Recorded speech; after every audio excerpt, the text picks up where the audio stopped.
So finally welcome back ವಿದ್ಯಾರ್ಥಿಗಳೇ. ಇವತ್ತು ನೀವು MR ಮತ್ತು SSR ಒಂದು ಎಕ್ಸಾಮ್ ರಿಸಲ್ಟ್ ಹಾಗೆ ಕಟ್ ಬಗ್ಗೆ ಕ್ಲಾರಿಫಿಕೇಶನ್ ತಿಳ್ಕೊಂಬರೋಣ. ಸೊ ನಾನು ನಿಮಗೆ ಒಂದು ಖಂಡಿತ ಕ್ಲಾರಿಫೈ ಮಾಡ್ತೀನಿ. ಓಕೆ, ಅದಕ್ಕಿಂತ ಮೊದಲು ನಮ್ಮ ಯೋಧಾಸ್ ಕ್ಲಾಸಸ್ ವಾಟ್ಸಪ್ ಗ್ರೂಪಲ್ಲಿ 500 ಮೆಂಬರ್ಸ್ ಟೋಟಲ್ ಆಗಿ ಆ್ಯಡ್ ಆಗಿದ್ದಾರೆ. ಸೊ ಇದೊಂದು ಖುಷಿ ವಿಷಯ. ಟೋಟಲ್ ಆಗಿ 500 ಕ್ರಾಸ್ ಆಯಿತು. ಎಲ್ಲರಿಗೂ ಧನ್ಯವಾದಗಳು. ಓಕೆ, ಹಾಗೆ ಇನ್ನೂ ಯಾರು ಗ್ರೂಪ್ಗೆ ಜಾಯ್ನ್ ಆಗಬೇಕಂತ ಇದ್ದೀರಿ ಅವರು ಡಿಸ್ಕ್ರಿಪ್ಷನಲ್ಲಿ ವಾಟ್ಸಪ್ ಗ್ರೂಪ್ ಲಿಂಕ್ ಇದೆ. ಅಲ್ಲಿ ಪ್ರತಿಯೊಂದು ಅಪ್ಡೇಟ್ಸ್ ನಾನು ವಿಡಿಯೋ ಮಾಡದೇ ಇದ್ದರೂ ಅಪ್ಡೇಟ್ ಮಾತ್ರ ಗ್ರೂಪಲ್ಲಿ ಕಂಟಿನ್ಯೂಸ್ ಆಗಿ ಬರ್ತಾನೆ ಇರುತ್ತೆ. ಓಕೆ, ಸೊ ಮೊದಲನೇದಾಗಿ ಎಲ್ಲರಿಗೂ ಧನ್ಯವಾದಗಳು 500 ಜನಕ್ಕೆ. ಹಾಗೆ ಯಾರು ಜಾಯ್ನ್ ಆಗಿಲ್ಲ ಬೇಗ ಜಾಯ್ನ್ ಆಗಿಬಿಡ್ರಿ. ನೋಡ್ರಿ, ನೀವು MR ಹಾಗೆ SSR ಎಕ್ಸಾಮ್ ಕೂಡ ನೀವು ಬರೆದಿದ್ದೀರಾ. ಆಲ್ರೆಡಿ ಬರೆದು ತುಂಬ ದಿನ ಆಯಿತು. ಸೊ ನಾನು ಕೆಲವು ಕಡೆ ಸರ್ಚ್ ಮಾಡಿ ಸೊ ರಿಸಲ್ಟ್ನ ತೆಗೆದಿದ್ದೀನಿ. ಸೊ ಇದು ಕನ್ಫರ್ಮ್ ಕೂಡ ಆಗಿದೆ ರಿಸಲ್ಟ್. ಓಕೆ, ಯಾವಾಗ ಬರುತ್ತೆ, ಯಾಕೆ ಡಿಲೇ ಆಯಿತು, ಸೊ ಪ್ರತಿಯೊಂದು ನೋಡ್ಕೊಂಬರೋಣ. ಮೊದಲನೇದಾಗಿ ಸೊ ಎಕ್ಸಾಮ್ ಬಂದು ನಿಮ್ದು ಎಕ್ಸಾಮ್ ಡೇಟ್ ಬಂದು 14 ಮತ್ತು 15ನೇ ಮೇ 2026ರಲ್ಲಿ ಎಕ್ಸಾಮ್ ನಡೆದಿದೆ. ನೀವು MR. ಓಕೆ, ಮೊದಲು MR ಬಗ್ಗೆ ತಿಳ್ಕೊಳ್ಳೋಣ, ಆಮೇಲೆ SSR ಬಗ್ಗೆ ತಿಳಿಸ್ತೀನಿ. ಹಾಗೆ ಆಮೇಲೆ ನಿಮ್ಮದು ರಿಸಲ್ಟ್ ಡೇಟ್ ಬಂದು ಇನ್ನೂ ಅಧಿಕೃತವಾಗಿ ಘೋಷಣೆ ಆಗಿಲ್ಲ. ಓಕೆ, ಕನ್ಫರ್ಮ್ ಕೂಡ ಆಯಿತು. ಯಾಕಾಗಿಲ್ಲ, ಯಾವಾಗ ಆಗುತ್ತೆ ತಿಳ್ಕೊಂಬರೋಣ. ನೋಡಿರಿ, ನೋಟಿಫಿಕೇಷನ್ ಆಗಿ ಸೊ ಹಲವು ರಿಕ್ರೂಟ್ಮೆಂಟ್ ಜಾಸ್ತಿನೇ ಆಯಿತು. ರಿಸಲ್ಟ್ ಕೂಡ ಆಲ್ರೆಡಿ ಬಂದು ನಿಮ್ಮದು ರಿಸಲ್ಟ್ ಬಿಟ್ಟಾದ ನಂತರ ಸೊ ಸೆಕೆಂಡ್ ಅಂದರೆ MR ಆಗಿರ್ಬೋದು SSR ಆಗಿರ್ಬೋದು 2 ಸಲ ಎಕ್ಸಾಮ್ ಇರುತ್ತೆ. ಸೊ 2ನೇ ಎಕ್ಸಾಮ್ಗೆ ಪ್ರಿಪೇರ್ ಆಗಬೇಕಿತ್ತು. ಅಷ್ಟು ಟೈಮ್ ಹೋಯಿತು ಈಗ. ಸೊ ಆಮೇಲೆ ನೋಡ್ರಿ, ಕಟ್ ಆಫ್ ಬಗ್ಗೆ ನೋಡೋದಾದರೆ ಸೊ ಕಟ್ ಆಫ್ ಯಾವತ್ತಿಗೂ ಅವ್ರು ಹೇಳೋದಿಲ್ಲ. ಸೊ ನಾವೊಂದು ಅಂದಾಜು ಕಟ್ ಆಫ್ ಮುಖಾಂತರ ಹೇಳ್ತೀವಿ. ಆಮೇಲೆ ಮುಖ್ಯವಾಗಿ ನಿಮ್ಗೆ ರಿಸಲ್ಟ್ ಬಂದಾಗ ಯಾವ ರೀತಿ ಚೆಕ್ ಮಾಡೋದು ಅಂದರೆ, ನೀವೇ ಒಂದು ಪೋರ್ಟಲ್ಗೆ ಲಾಗಿನ್ ಮಾಡಿಬಿಟ್ಟು ನಿಮ್ಮ ಕ್ಯಾಂಡಿಡೇಟ್ ಡ್ಯಾಶ್ಬೋರ್ಡ್ ಓಪನ್ ಮಾಡಿರಿ. ಅಲ್ಲಿ ಸ್ಟೇಜ್ 1 ರಿಸಲ್ಟ್ ಅಂತ ಇರುತ್ತೆ. ಸೊ ನೀವು ಡಾಕ್ಯುಮೆಂಟ್ಸ್ ಸಬ್ಮಿಟ್ ಮಾಡಿದ್ರೆ ಬರುತ್ತೆ. ಆಮೇಲೆ ಟೈಮ್ ವೇಸ್ಟ್ ಮಾಡೋದು ಬೇಡ. ಸೊ ನೋಡ್ರಿ, ನೀವು MR ಎಕ್ಸಾಮ್ ಆಗಿದ್ದು 14-15. ಸೊ ಆಲ್ರೆಡಿ ಹೇಳಿದಾಗೆ 14-15 ಮೇಯಲ್ಲಿ ಎಕ್ಸಾಮ್ ಕೂಡ ಆಗಿದೆ. So accepted result time line ನೋಡೋದಾದರೆ ಸೊ ನೋಡ್ರಿ, ಜೂನ್ ಎಂಡಿಗೆ ಅಂದರೆ ಇದೇ ಮಂತ್ ಎಂಡಿಗೆ ಆರ್ ಜುಲೈ 26 ಅಂದರೆ ನಾನು ನಿಮ್ಗೆ ಕೊಡ್ತಿರೋ ಡೇಟ್ ಬಂದು ಜೂನ್ 27ರಿಂದ ಜೂನ್ 30 ಒಳಗಡೆ ಬಂದರೆ, ಬರಲಿಲ್ಲ ಅಂತಂದರೆ ಜುಲೈ 1ರಿಂದ 10ನೇ ತಾರೀಕು ಒಳಗಡೆ ನಿಮ್ಗೆ ರಿಸಲ್ಟ್ ಬಂದೇ ಬರುತ್ತೆ. ಇದು ಕನ್ಫರ್ಮ್ ಡೇಟ್ ಕೂಡ ಆಗಿದೆ. ರಿಸಲ್ಟ್ ಬರಲಿಲ್ಲ ಅಂತಂದರೂ ರಿಸಲ್ಟ್ ಬಗ್ಗೆ ಒಂದು ಅಪ್ಡೇಟ್ ಕೂಡ ಬಂದೇ ಬರುತ್ತೆ ಎಷ್ಟು ದಿನದಲ್ಲಿ.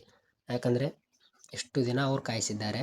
ಹಾಗೆ ಇಲ್ಲಿ ನೋಡ್ರಿ, ನಿಮಗೆ the Indian navy MR 2026 result has been not yet been officially announced ಅಂತಂದರೆ ಯಾವುದೇ ರೀತಿ ಅಫಿಷಿಯಲ್ ಆಗಿ ಅನೌನ್ಸ್ಮೆಂಟ್ ಕೂಡ ಅವರು ಮಾಡಿಲ್ಲ. Okay, June or July early ಅಂದರೆ ಅವಾಗ ನಿಮಗೆ ರಿಸಲ್ಟ್ ನೋಡಲಿಕ್ಕೆ ಸಿಗುತ್ತೆ. ಓಕೆ, ರಿಸಲ್ಟ್ ಬಗ್ಗೆ ಒಂದು ಕ್ಲಾರಿಫೈ ಆಯ್ತಂತ ಇನ್ನು ಕಟ್ ಆಫ್ ಮಾರ್ಕ್ಸ್ ನೀವು ನೋಡೋದಾದರೆ ಸೊ ನೋಡ್ರಿ, ಜಸ್ಟ್ MR ಮಾತ್ರ, SSR ಆಮೇಲೆ ಹೇಳ್ತೀನಿ. MR ಕಟ್ ಆಫ್ ಬಂದು 17ರಿಂದ 25 ಮಾರ್ಕ್ಸು. ಟೋಟಲ್ ಆಗಿ 50 ಮಾರ್ಕ್ಸ್ ಇರುತ್ತೆ.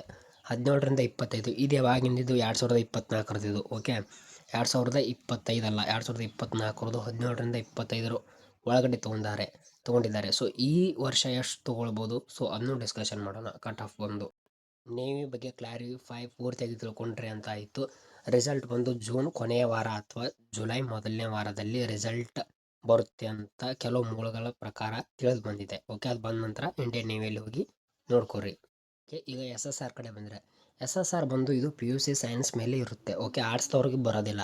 PUC ಸೈನ್ಸ್ ಮೇಲೆ ಹಾಕಿದವ್ರಿಗೆ 100 ಮಾರ್ಕ್ಸಿಂದ ಎಕ್ಸಾಮ್ ಇತ್ತು. ಓಕೆ, ಕಟ್ ಆಫ್ ಯಾವಾಗ, ಸೊ ನಿಮ್ಮದು merit list exam result date ಯಾವಾಗ ನೋಡ್ಕೊಂಬ ಸೇಮ್ ಅಂದರೆ ಇವತ್ತು ಜೂನ್ 26. ಇದರಿಂದ ನೇವಿ ಆಗಿರ್ಬೋದು SSR ಆಗಿರ್ಬೋದು ಎರಡು ಒಮ್ಮೆ ರಿಸಲ್ಟ್ ಬರ್ತವೆ, ಇಲ್ಲ 1-2 ದಿನ ಹಿಂದೆ ಬರ್ತವೆ ಅಷ್ಟೇ.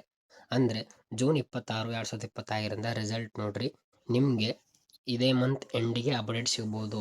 ಸಿಗಲಿಲ್ಲ ಅಂತಂದರೆ ನೆಕ್ಸ್ಟ್ ಮಂತ್ ಜುಲೈ 1ನೇ ವೀಕಲ್ಲಿ ರಿಸಲ್ಟ್ ಬಂದೇ ಬರುತ್ತೆ. ಸೊ SSR ಕೂಡ ನೀವು ಆವಾಗಲೇ ಕ್ಲಾರಿಫೈ ಮಾಡ್ಬೋದು. ಸೊ SSR ಅಲ್ಲಿ ಮುಖ್ಯವಾಗಿ 2 ಸ್ಟೇಜ್ ಇರುತ್ತೆ. MR ಅಲ್ಲಿ ಇರುತ್ತೆ, SSR ಅಲ್ಲಿ ಕೂಡ 2 ಸ್ಟೇಜ್ ಇರುತ್ತೆ. ಸೊ ಮೊದಲನೇದು ಎಕ್ಸಾಮ್, ಆನ್ಲೈನ್ ಎಕ್ಸಾಮಲ್ಲಿ ನೀವು ಪಾಸ್ ಆಗ್ತೀರಾ. ಸೊ ಎಕ್ಸಾಮ್ ರಿಸಲ್ಟ್ ಬರುತ್ತೆ, ಪಾಸ್ ಆಗ್ತೀರಾ. ಸೊ ಆಮೇಲೆ ನೋಡ್ರಿ ಫಿಸಿಕಲ್ ಫಿಟ್ನೆಸ್ ಟೆಸ್ಟ್ ಇರುತ್ತೆ. ಫಿಸಿಕಲ್ ಫಿಟ್ನೆಸ್ ಆದ ನಂತರ ಒಂದು ರಿಟರ್ನ್ ಎಕ್ಸಾಮ್ ಕೂಡ ತಗೊಳ್ತಾರೆ. ಅದಾದ ನಂತರ ಡಾಕ್ಯುಮೆಂಟ್ ವೆರಿಫಿಕೇಷನ್, ಮೆಡಿಕಲ್ ಎಕ್ಸಾಮಿನೇಷನ್ ಇರುತ್ತೆ. ಓಕೆ, ಸ್ಟೇಜ್ 2 ಅಲ್ಲಿ MR ಅಲ್ಲಿ ಫಿಸಿಕಲ್ ನೋಡೋದಾದರೆ, ಸೊ 1.6 ಕಿಲೋಮೀಟರ್ 6.5 ನಿಮಿಷ, 20 ಊಟಕ್ ಬೈಟಕ್ ಅಂದರೆ ಸ್ಕ್ವಾಟ್ಸ್ ಅಂತಾರೆ, 15 ಪುಷಪ್ಸ್, 15 ಸಿಟಪ್ಸ್. ಓಕೆ, ಇದಿಷ್ಟಾಯಿತು. ಇನ್ನು ಕಟಾಪ್ ಕಡೆ ಬಂದರೆ, ಕಟಾಪು ಸ್ಟೇಟ್ ವೈಸ್ ನಿಲ್ಲುತ್ತೆ. ಯಾವುದೇ ರೀತಿ ಸೆಂಟ್ರಲ್ ಅಂತಂದರೆ ಪೂರ್ತಿ ಒಂದೇ ಥರ ಕಟಾಪ್ ನಿಲ್ಲಲ್ಲ. ಸ್ಟೇಟ್ ರಾಜ್ಯಗಳ ಪ್ರಕಾರ ನೀವೇನಾದರೂ ಕರ್ನಾಟಕದಲ್ಲಿ ಹಾಕಿದರೆ ಮಿನಿಮಮ್ ಹೋದ ಸಾರಿ 22 ಕಟಾಪ್ ನಿಂತಿತ್ತು. 22ರಿಂದ 25 ಮಾರ್ಕ್ಸು MRದು. ಓಕೆ, ನೋಡ್ರಿ ಕರ್ನಾಟಕದ್ದು ಕಟಾಪ್ ಬಂದು 17ರಿಂದ 25 ಮಾರ್ಕ್ಸ್ ನಿಂತಿದೆ. ಸೊ ಇದು ಕರ್ನಾಟಕದ ಕಟಾಪು 2024ರದು. ಮತ್ತು ನೀವು ಇವಾಗಿನ ಅಂತ ತಿಳ್ಕೊಳ್ರಿ. ಸೊ ಇವಾಗಿಂದ ಹೇಳ್ತೀನಿ. ಓಕೆ, ಎಕ್ಸಾಮ್ ಡೇಟ್ ಅಂದರೆ ಕನ್ಫರ್ಮ್ ಕೂಡ ಹೇಳಿದ್ದೀನಿ. ಸೊ ಪದೇ ಪದೇ ಕೇಳಬೇಡ್ರಿ. ಸೊ ನಿಮಗೆ ಇಲ್ಲಿ ನೋಡ್ರಿ, ಕರ್ನಾಟಕ ಕೆಲವೊಂದು ರಿಕ್ರೂಟ್ಮೆಂಟ್ ಅದು ಬಿಡ್ರಿ. MR ಬಂದು ಸೊ 2026 ಅಂದರೆ ಈಗ ಏನು ಬರೆದಿದ್ರಲ್ಲ ನಿಮ್ಮದು ಕಟಪ್, ನಿಮ್ಮದು ಎಕ್ಸಾಮ್ ಸ್ಕೋರ್ ಎಷ್ಟಾಗಿರ್ಬೇಕಂದ್ರೆ 50ಕ್ಕೆ 26ರಿಂದ 30 ಕಂಪಲ್ಸರಿ ಆಗಿರಬೇಕು. ಯಾಕಂದರೆ ಹೈ ಕಟಪ್ ನಿಲ್ಲುತ್ತೆ. ಯಾಕಂದರೆ ಅಪ್ಲಿಕೇಶನ್ ಕೂಡ ಲಕ್ಷಾಂತರ ಬಂದಿದೆ. ಓಕೆ, 26ರಿಂದ 30 ಆಗಿರಬೇಕು. SSR ಬಂದು ಸುಮಾರು 64ರಿಂದ 68 ಆಗಿರಬೇಕು. ಎಷ್ಟಕ್ಕೆ 100ಕ್ಕೆ 64ರಿಂದ 68 ಆದರೆ ನೀವು ಆರಾಮ್ ಸೆಲೆಕ್ಷನ್ ಆಗ್ತೀರಾ. ಸೊ ಈ ಒಂದು ಕಟಾಪ್ ಅಂದಾಜಿಸಿದೆ ಅಂತ ಏನಿಲ್ಲ, ಅಧಿಕೃತ ಕಟಾಪ್ ಅಲ್ಲ ಅಂತ ಹೇಳಿದ್ದಾರೆ. ಸೊ ಇದೊಂದು ಕನ್ಫರ್ಮ್ ಕಟಾಪ್ ಕೂಡ ಆಗಿದೆ. ಎಷ್ಟು ಕಟಾಪ್ ಬಂದು ನಿಮಗೆ 26ರಿಂದ 30 ಕಂಪಲ್ಸರಿ ಆಗಿರಬೇಕು. ಯಾವುದು MR. ಓಕೆ, SSR ಬಂದು 64ರಿಂದ 68 ಆಗಿರಬೇಕು. ನಿಮ್ದು ಎಷ್ಟಾಗುತ್ತೆ ಕಮೆಂಟ್ ಮಾಡಿ ತಿಳಿಸಿರಿ. ಹಾಗೆ ವಿಡಿಯೋ ಇಷ್ಟ ಆದರೆ ಲೈಕ್ ಮಾಡಿರಿ. ಈ ಒಂದು ವಿಡಿಯೋದಲ್ಲಿ ಇಷ್ಟೇ. ಈ ಒಂದು PDF ನಿಮಗೆ ಸಂಪೂರ್ಣವಾಗಿ ನಮ್ಮ ವಾಟ್ಸಪ್ ಗ್ರೂಪಲ್ಲಿ ಸಿಗುತ್ತೆ. ಸೊ ಇನ್ನೂ ಏನಾದರೂ ಡೌಟ್ಸ್ ಇದ್ದರೆ ಒಂದು ಓದ್ಕೊಳ್ರಿ. ವಾಟ್ಸಪ್ PDF ನಿಮ್ಗೆ ಸಿಗುತ್ತೆ. ಹಾಗೆ thank you for everyone. ಎಲ್ಲರಿಗೂ ಥ್ಯಾಂಕ್ ಯು. ಜೈ ಹಿಂದ್. ಮತ್ತೆ ಸಿಗೋಣ. ಬಾಯ್ ಬಾಯ್.